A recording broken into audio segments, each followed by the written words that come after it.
Hello and welcome to the Otaku Network podcast. My name is Steve. And I'm David. We're into week 7 of the fall season of 2024. So, I don't know, we'll just get right into it. I guess I'll preface this week's episode of TsumaSho by saying nothing good can last forever. Everyone is doing good, progressing into the future now that the secret of Takai's existence has been revealed to her mother. So they don't have to sneak around and hide visiting her. The relationship between Takai and her mother Chika is improving, as Chika is striving to be a better parent for her daughter. And Mai and Renji are officially dating. We get a family outing event with Renji, where he wants to bring Mai and her father out fishing. And they end up finagling it so that Takai can come along as well, because Takai wants to be involved in this situation. Chika agrees to it when Takai brings the concept up to her, and the three of them go off to enjoy a day out on the ocean with their daughter's boyfriend. Everything's going really well until Mai overhears Renji talking with this friend that came with about the person that was really important in his life that had been reclaimed by the sea years earlier, and the fact that it was a girl that he was deeply in love with, which causes Mai a lot of doubt, concern. She begins to see herself as not a replacement, but as an alternative, I guess she'll do because the woman I really love, I can't have. And it starts eating within her, but Renji picks up on it right away and confronts her about it in the evening when she excuses herself to go take a walk to kind of clear her head on the beach. He goes through this whole dramatic thing where he shouts out to the spirit of his dead love interest and tells her, he's found somebody, blah, blah, blah, blah, blah. So everybody's happy. Perfect. Exciting. Takai and Keisuke eavesdrop on this, which leads into the ending of the episode where, due to any questionable circumstances, we have no idea. So Takai passes out, she just falls asleep on the way back into Tokyo. And Keisuke is carrying her on his back as they're taking her back to her mother's house. When suddenly she wakes up, danger immediately kicks in because she has no idea what's going on. She doesn't know who these people are, and she flails out of Keisuke's grasp, panicking, freaking out, wondering where her mother is. And the episode ends when a police officer who notices the suspicious activity starts to question what's going on.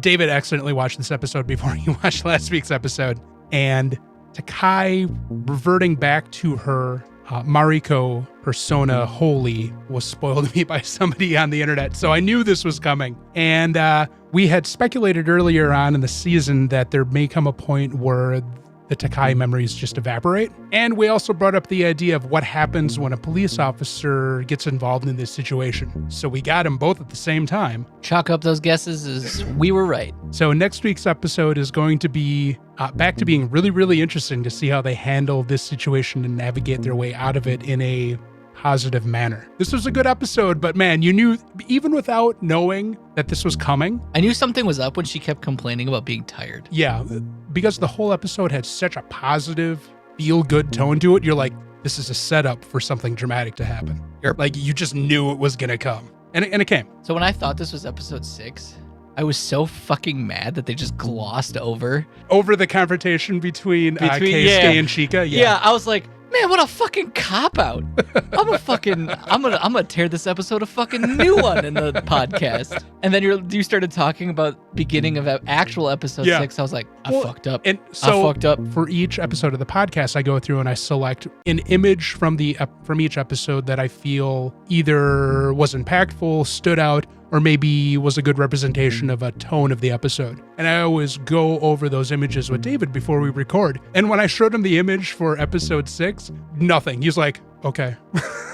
He didn't even realize what it was because, as it turns out, I had no fucking clue. He didn't see it. I was like, did I miss that scene? Did I blink on something? Yeah, then I started getting into the idea of Mai coming in and diffusing the situation, and David's like, oh no.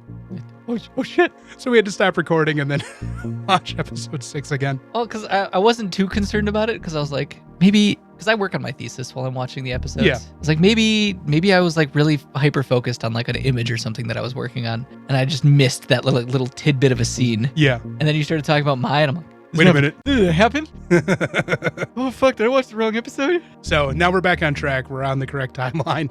It was a good episode, but this is episode 6, was a fucked up timeline. so I think episode 7 did a good job handling kind of like a lull in the story. It wasn't a drag to get through, even though it was very mundane. I don't know how much of that was affected by the fact that I knew what was coming, but I think it was a good calm before the storm that we're going to drop into. As somebody that saw it without knowing that there was a spoiler at the end, I can kind of agree to your sentiment. I was kind of like, when's the bad thing happening? Yeah. Where's the bad thing? I'm like, is this just now going to be a feel-good anime until the end of the series? And I was like, this doesn't seem... And then that boot hit with her waking up going, I don't know who you are. I'm like, oh, yep. And just freaking out. I'm like, yep, there's the boot. Yeah. Part of me was like, shut the fuck up. Yeah. Shut the fuck up. The entire episode was incredibly heartwarming and sugary up until the last 2 minutes of it. And then the door slams shut and everything switches. So I can't wait to get into episode 8. That'll be good. I anticipate episode 8 might be one of the strongest episodes of the series from this point. Just based purely upon the points within the story that have to be rectified in what's going to happen between Takai's memories evaporating and then now someone outside of the situation getting involved in a very dramatic way. Especially a law enforcement. Yeah, absolutely. The fact that it is law enforcement, I'm like, Keisuke's getting arrested.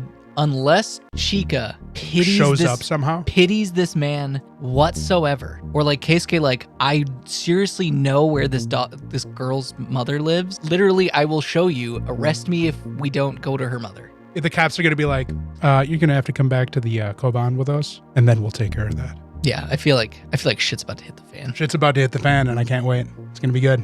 Or I am excited for the writing. Yeah. Either Keisuke is going to like pull a miracle out of his ass, or we're about to see some shit. It'll be interesting to see how it resolves. Oh, he dies. He's going to die in the end. The cops are going to shoot him. Oh, wait, they don't carry guns. The only time I've seen cops with service revolvers was in the Kabukicho neighborhood, which is a very infamous nightlife district. Speaking of authority figures patrolling areas with weapons. All right.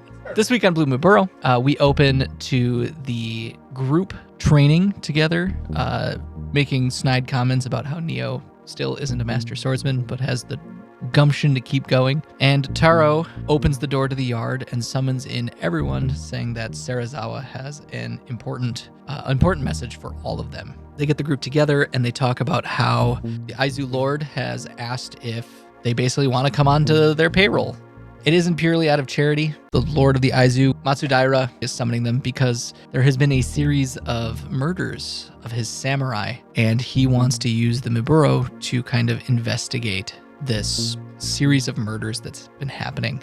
But before that happens, he needs to actually meet with all of the Miburo and formally hire them on as basically hired swords. So this ragtag group of swordsmen dress up and head to the Buddhist temple to meet with Matsudaira and begin discussing with the daimyo about what needs to be done and what is necessary for them to basically work for him. And very quickly, this daimyo breaks his kind of like stoicness and is basically kind of just like a soccer hooligan, just like all of the Miburo. But this daimyo very quickly breaks into this just soccer hooligan-esque behavior with the Miburo, basically trying to charm them, at least I think, trying to charm them into his service by basically saying, I'm being honest with you that I want to go back home to my domains in Aizu and just relax. And since I'm being honest with you in a Buddhist temple, I want you to be honest with me, where all the Miburo start spouting out how they want all these different things to become master swordsmen, for women to like them, etc., etc. And they strike a deal, and we basically get the details that a group of 3 swordsmen, something, they aren't super specific about what they are. They have an idea of who it is that's been killing members of Matsudaira's retinue. Yeah, so these 3 swordsmen are harassing the daimyo's retinue, and the Miburo get basically a mission briefing about what's been happening and how these swordsmen are cutting out the eyes of the daimyo's samurai. Meanwhile, while all this is happening, Neo and Taro and Saito all meet this blonde boy who comes up and starts talking to them outside of the Buddhist temple. And they find out that he's kind of a young information broker in a way. He heavily suggests that if they need information, that they should come find him. And as the Miburo are leaving, they're talking about that they need to find information about these murders. And Neo very quickly remembers that he was told about this guy with information, goes and sees them. They speak with him. He becomes very like Batman-y. Like, I'm going to clean up these streets of foreigners and all this other shit. And you're just like, ooh, okay. And as Neo and Saito are leaving, they get ambushed by a swordsman. And that's kind of where the episode ends. So the foreign kid is what's referred to in Japan as a hafu, where he's half Japanese, half something else. Yeah. You talked... That is fucked up that it's like... Yes. It sounds like half. Because it is. Oh, shit. Relatively. Oh, God. It literally translates to half. Yes, it's just the Japanese saying the English word half. So the kid's name is Seto. His mother was English, and his father is part of a family that runs a relatively successful textile company. The kid is definitely privileged upbringing. Yes. And has a very manipulative personality. So they bring up the concept of sono-joi. What sono-joi essentially is this sentiment. Roughly, you can think of it as venerate the emperor, expel the barbarians. So it's the idea of the emperor is the ultimate power within the country, and anybody who's in Japanese needs to leave the country immediately. So the concept was important within the conflict of the Boshin War, largely because it was a fostered sentiment by the pro-imperial forces against the pro-Tokugawa forces due to the Tokugawa shogunate's responsibility of opening up trade to the Americans 10 years earlier. So what we can tell with the character examination of Seto is that he is very much pro-imperial. Yeah. Sees Kyoto as a city of the emperor, and that the Mibu and other people that are on the Tokugawa shogunate side as being interlopers within his area. Because at this point, the emperor lives in Kyoto? Kyoto was made the seat of the government 800s, 870s, if I remember correctly. Before that, it was in Nara for a while.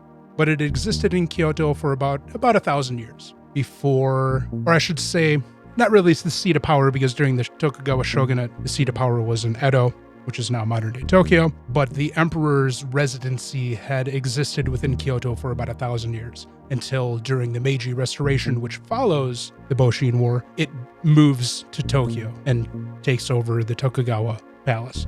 So Matsudaira was given the task of policing Kyoto by the Tokugawa shogunate due to the rise of the sono-joi sentiment within it from the pro-imperial forces. He didn't want to do it, rejected it. The shogun's like, no, you're going to do it. So get your ass down to Kyoto and take care of it. So this is him essentially arriving to begin his policing duty. And eventually he's the one who turns the Mibu into the Shinsengumi. He is referred to as the head of the Shinsengumi, essentially. Okay. So, episode wasn't bad. The beginning part was still too ridiculous and goofy for my tastes. I have no idea what Matsudaira's real personality was like, but the entire relaxed nature of him addressing them in the beginning seems out of character for somebody in such a high position of him. But again, I have no idea. I mean, who knows? Maybe he was. Possibly, yeah. I don't know what Matsudaira was like, because I know pretty much nothing about him. I enjoyed the episode. I thought it was fun. I did like the more action-y orientation of the end. I think what I like about this episode that I've talked about a number of times is at the end of each episode, we don't get a feel of how this is going to progress. We now have an open plotline. Yeah. We're beginning to get the formation of the actual structure of the show, or the show's narrative, I believe, in dealing with the this idea of sono-joi. The wolves of Mibu being mobilized by the Tokugawa shogunate to deal with the pro-imperial sentiment within Kyoto. I mean, that was going to happen anyways, but now it's actually formulating itself and solidifying itself into a narrative within the show. Question. I know it's not historically accurate, but The Last Samurai, the movie with what's his face? Yeah. Is that not the Boshin War? No. That's post-Boshin War. So after is that in the Meiji Restoration at that point? It's during the Meiji Restoration, yeah. Okay. So there were like samurai uprisings. oh like yeah, that? yeah. Okay. In fact, the Shinsengumi were part of one too, post the Boshin War. Okay. A number of them. I can't remember the name of it right now, but they went to this domain that was going to try to remain dependent, and a lot of them had their last stand there. A number of the characters that we see in Blue Mibu died there. Many of them didn't. Like they kept living, and like a lot of the Miburo lived into the early 1900s. Okay. But yeah, the uprising that was in the movie The Last Samurai, that's a different event by an unrelated group of people that were pro-shogunate. Okay. When the Meiji Emperor was installed and the Meiji era was initiated, there wasn't exactly peace or resolution to anything. There was still a lot of holdouts and resistances that they had to fight pretty much over the next 15 years. Fair. Now I just wonder if any of the Mibu like lived long enough to see what Japan did during World War II and just be like, really? No, none of them lived that long. Their descendants probably did. Oh yeah, absolutely. So that's the thing though too. So the Sono Joy sentiment really came back heavily into the 20s and 30s leading up to Imperial Japan. I mean, to be fair, it was Imperial Japan post Boshin War all the way up to the end of the Second World War, but to an extent, yeah. This hyper fanatical Imperial Japan. Well, one of the big thing in the Meiji Restoration and why Japan really shifted high gear into westernizing themselves or modernizing themselves following Western ideas is they knew that if they were going to be taken as an equal at the table, they were going to have to follow what Europe was doing. So they just dramatically shifted economically and societally to be more European-like because they felt that this was one of the keys that they needed to be a world player. Beating the Russians solidified that and made the Europeans go, wait a minute, hold on. Yeah. This isn't China. These guys aren't pushovers. Yeah. But no, I like that the show is moving in a direction that is tangible. This week on Orb, we finally get introduced to Noak's daughter. Yolanta. But before that, Oxy and Badeni have a little bit of an argument, primarily around the fact that Badeni, if they do profit, wants to split it so that any profits is 90-10, where he gets 90 and Otzi gets 10%. But Otzi just goes, well, this Pataki guy like needs his payment too, and the two of them kind of have a kerfuffle where Badeni just like goes, just give him your 10%. I really, really don't care. And Badeni then lays out these points that Otzi is basically going to become his employee of sorts, and that they need to post a problem that neither can figure out to like the town boards to see if people will help them solve their problem. I can't think of what they're called off the top of my head. Idle aristocrats like to flex their knowledge by solving problems that people post on the public notice boards. Yeah. So then we cut to Yolanta, who is in this, seems like a university. Yeah. And she basically is shunned by a lot of the people there because she's a woman. And she sneaks around basically through this like complex tunnel network through a well to listen to these lectures that this count of this place gives. And we find out then that she's Noak's daughter, where for some reason they don't show Noak's face. They do not. Hypothesis time, I think he got punished. And they're trying to hide the fact that he got punished by like some scarring or something on his face. But not the point of this episode. He basically reminds her that like she is a woman and in this time she should kind of lay low. But then she argues with him and he's like, fine. Like, I'll let you do what you want. Well, no, he warns her. He's like, look, you need to remain unnoticed. Right. Because if people notice you, that'll put you in danger. Right. And basically she writes a treatise and there's this guy, he says he will give this treatise to the count. This was actually before she went and talked to Noak. But while she's talking with Noak, this Kolbe guy gives the count her treatise, but he takes all the credit for it. And when she comes back from her father's house, she finds out that this guy is basically using her to forward his name, but he's doing it to protect her. She was being shunned by a group of the scholars there who were pretty much like, know your place. You're just a woman. Don't expect anything out of this. And the researcher she assists came to her defense and presents himself as an ally of hers and encourages her to do her work. what he's doing is he's using her work to advance himself within the institution. Right. When she realizes the brutal truth of their relationship, it definitely shocks her into a different viewpoint of her reality and situation and acceptance of her place. Right. Which then she's basically having this existential crisis. She sees this notice that Oxy and Badeni had put up, and she goes to work solving it. She tries to find Kolbe and realizes that he's not in his office and steals a bunch of his astronomy books. And she does it. She solves their problem. She quickly tries to post it without anyone seeing and dashes off. Right before the end of the episode, we get Badeni calling her over. Yeah, Badeni and Otzi do notice her. Do notice her, call her over, and then boom, end of episode.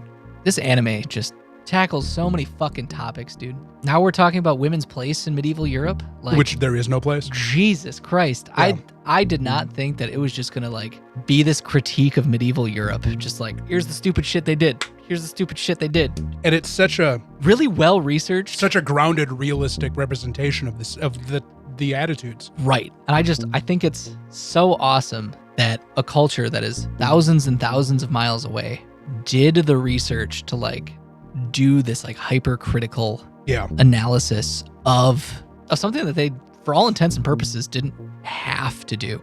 The author of the novel definitely did their research and homework, and probably are passionate about this segment of European history. Yeah. So a concept I want to bring up in relation to Yolenta and the gentleman that she's apprenticing with is that his character very likely does not think what he's done is manipulative or wrong in any way. It's just how society is. Mm-hmm. I think he generally believes that he's doing good by her, by how we perceive it as betraying her confidence and her intelligence. Well, a lot of times women scholars of that period would either use pen names or use a man to publish for them. Even up until as early as the 60s. Right. We were still dealing with this problem of male academics purposefully stealing the research and the theses of female academics in the sciences. Yeah, I mean, it still happens today. It definitely, it does still happen today. It comes up all the time that, especially in the natural sciences, that men will just take research that their female colleagues do and be like, this is mine. Yep. Or there is just rampant sexism from certain areas of the world. Academia, especially when there's cultures that don't necessarily respect women as much. No, it happens here in America too. Right. But like, there's so much realism in this fucking anime, and I love it. I love it so much. The show, just every week, I'm like, I want to see the next fucking episode. Give next episode, please. And I just every time I watch it, I'm like, this is so fucking good. And I love it. This is very much the best written show of the season. Yes, 110. It's so good. The writing is so good. Dan to Dan may be a lot of fun and is just a great watch, but this show is a completely different level it's just narration. It's ridiculous. It doesn't even need to be an anime. It just happens to be an anime. Right. This could have been live action. And I would have been like, this is like the best historical drama I've seen in years. Yeah, same. And it's not even completely historically accurate. No, it's like a critique. It's riffing off of historical concepts. Yeah, it's like this critique of historical areas. Yeah. Like it's a critique on the growing pains of the Enlightenment era. Right. You could tell me this takes place in Poland, mainly because we pretty much think it takes place in Poland. And the fact that in the beginning it said in a country named P. The Kingdom of P. The Church of C. Yeah. Have we seen a banner of this kingdom at all? Not that I've noticed. I'm going to keep my eye on it now. Okay. If we see like a vaguely like double-headed eagle. Oh, yeah, of course. I'm like, it's fucking Poland. I love this anime. It's so good. It's getting added to the list of like quintessential animes for David. Okay. Like how you have yours, this is getting added to like, this is my flavor of anime. This would have been the perfect anime to convince you to start watching anime. Fair. Because Skip and Loafer did a great job, though. But it absolutely lives within one of the lanes of your obsessive interest. That's fair. I mean, the only way it could be deeper is if it was chemistry. And for some reason, the main character paints miniatures. I can't wait until we get like a game store anime. Oh God. like give me an anime about some dude that works at a Warhammer store. I'm surprised we haven't gotten something like that. I'm surprised we haven't gotten like an anime company approaching Games Workshop to be like, hey, can we turn your shit into an anime? Maybe it has happened. It just hasn't fleshed out to anything. Maybe. I feel like with how global GW is trying to be now, I'm surprised they have not tried to get an anime done. Maybe they just don't want to put the money up for it. Maybe. Well, they're doing the live action thing too with Amazon. I bet you if the live action thing falls apart because of the shit with what's his face, they'll go to Anime Studio. It was a good week. It was another good week. Very good week. TsumaSho, solid. Great way to end it. Great cliffhanger. It'll be fun to see how they dig their way out of this hole. Or I have hopes that it'll be fun, that it'll be a quality excavation out of this dire situation. Yeah, me too. They could just shit the bed and completely fuck up the writing. I have expectations. I do too. I want it to be good. I want there to be a solid landing, but sometimes we put too much faith into anime studios. Who makes TsumaSho? You got to remember, they're working off of pre-existing material. Fair, but what animation studio makes it, and then do we know who the author is of the manga? Oh, that's right. It's a manga, not a novel. Yayu Murata is the author of the manga. Do we know them from anything? No. Wow, it ran for 14 volumes. Holy shit. There was a television adaptation that came out in 2022, and the anime is being produced by a company called Studio Signpost. I feel like I've heard of them. Wow, they've been around forever. They've been around since the end of the 50s. Oh, shit. Because that's when anime started, right? Yeah, pretty much. Well, TV anime anyways. With Astro Boy. Woo. It was pretty much the first TV anime. Well, they have not actually done a lot of TV anime. Been around since the 50s, but haven't done shit. Not for TV anime anyways. They must have just been a... production company? Oh, it's a subsidiary of Studio Pierrot. What does Studio Pierrot do? Studio Pierrot, so they did the original Ranma. Okay. They've done a lot. They were around for a long time. Who's doing Ranma now? Mappa. That's right. Mappa's doing a really good job with Ranma 1/2. Yeah. Speaking of, if you haven't yet, you should check out our series that drops on Fridays where we discuss each episode of the Ranma remake called Weekly Ranma. Anyways, it's a lot of fun. I think the story is moving into a positive direction, and the fact that we can see a grander narrative starting to unravel. Yes. And then Orb is just perfection. And Orb. Say it again. Dan is a lot of fun, but Orb is the superior anime of the season. Yeah. Granted, I've only seen an episode of Dan. Dan-to-Dan's a lot of fun. It's very beautifully animated. It's a fun story. It's lovable characters. I think the thing that I like about Dan-to-Dan is that it subverts expectations at every turn. But in reality, it's still not a very complex, deep narrative. Orb is this treatise on the struggles of the emerging enlightened astronomy. Yeah. So two very completely different stories. Both are good, but one of them is actually just a really, really, really good narrative. Dan-to-Dan's just fun. I think that's all we really have to say for this week. Yeah. No, it was the episodes were very, very finely focused. They're very straightforward. There wasn't a lot outside of just what they did. Yeah. It's been kind of nice having these just straightforward animes. There weren't really any distractions in these episodes. I like that they're so focused. Yeah. There is just no distraction material. Yep. It's like, we'll meet you at the end, and we're just like, oh, okay. Yeah. So, holy fuck, the end's here. Yep. Like, wow, okay. Next week. Anything else? Like, comment, subscribe, check out our socials. Yep. Check out all of our other stuff. Check out Steve's blog. We really, really, really want you guys to interact with us. I did notice my follower count has gone up a teeny bit on Instagram. So hopefully I've started posting more. Hopefully you guys can be entertained by my humble painting. Most of my engagement is typically on Blue Sky. That's where a lot of my engagement is lately. Yeah, guess that's about it. That's all, folks. We'll see you guys next time. Thanks for listening.